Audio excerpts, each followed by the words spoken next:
Et nous voici à l'Université de technologie de Compiègne, une région betteravière, et plus précisément au laboratoire de génie enzymatique et cellulaire.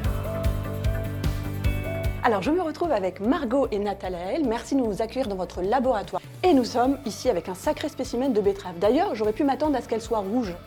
Alors nous, en fait, la spécificité de la betterave sucrière, c'est une racine de betterave qui est naturellement blanche.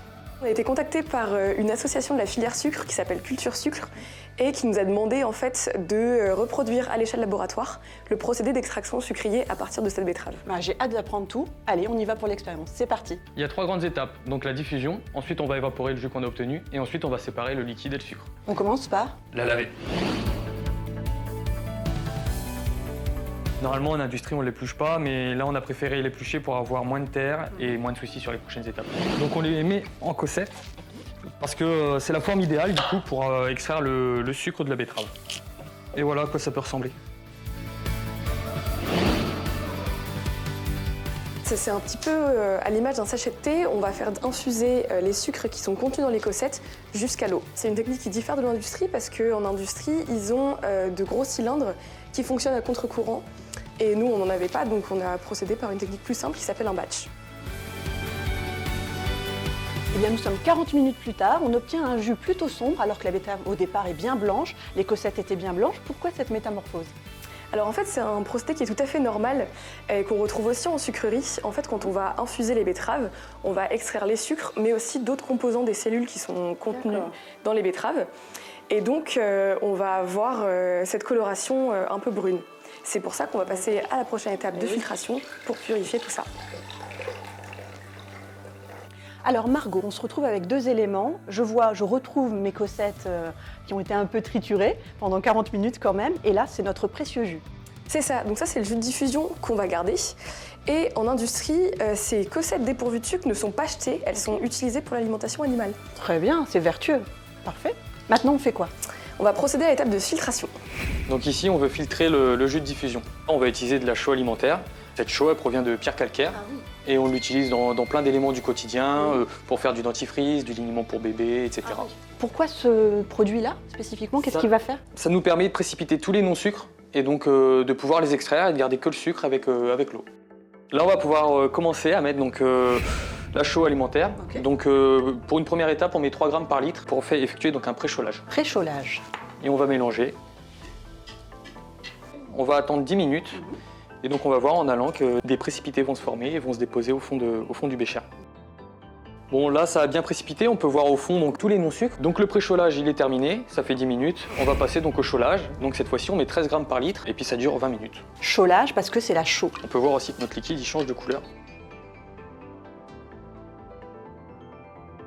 Je vais rajouter du CO2 donc, dans la solution. Donc le CO2 on l'utilise aussi pour faire des boissons gazeuses par exemple. Et puis ensuite on pourra passer donc, à la filtration. C'est Margot qui poursuit l'étape filtration entamée par Nathanaël. Que vas-tu réaliser donc ? Alors là on va filtrer simplement le jus sucré et les dépôts qui se sont formés à l'étape précédente. Pour ça, on utilise du filtre style filtre à café, c'est ça qu'on va déposer à l'intérieur. Et pour aller un petit peu plus rapidement, on utilise une pompe à air qui va créer une différence de pression et ainsi aspirer le liquide un peu plus rapidement.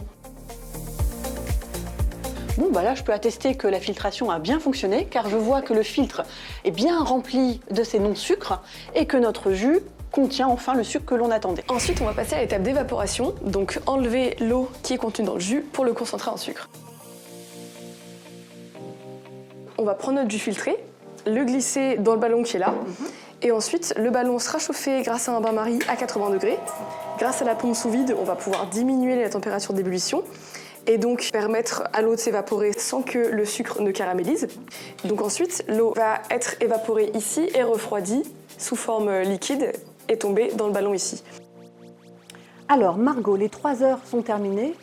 Qu'avons-nous obtenu ? Donc moi je vois bien, j'ai de l'eau, c'est de l'eau qui va être jetée.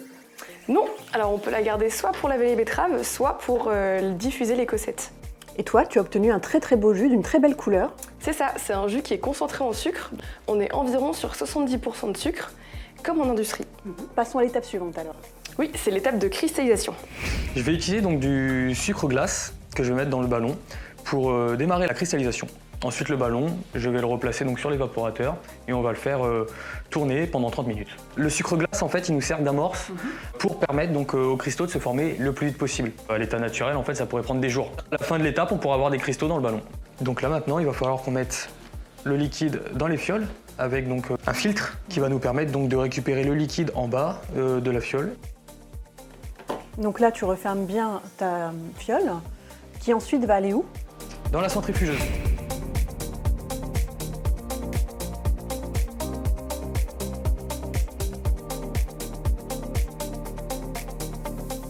Nathanaël, Margot, mission accomplie. On a enfin du sucre. Oui, tout à fait. Maintenant, il y a juste une toute dernière étape, laquelle? Alors c'est l'étape de séchage des cristaux qu'on va mettre à l'étuve pendant une petite demi-heure pour enlever l'humidité. Alors regardez mesdames, je vous ai apporté du sucre made in laboratoire de l'UTC par Margot.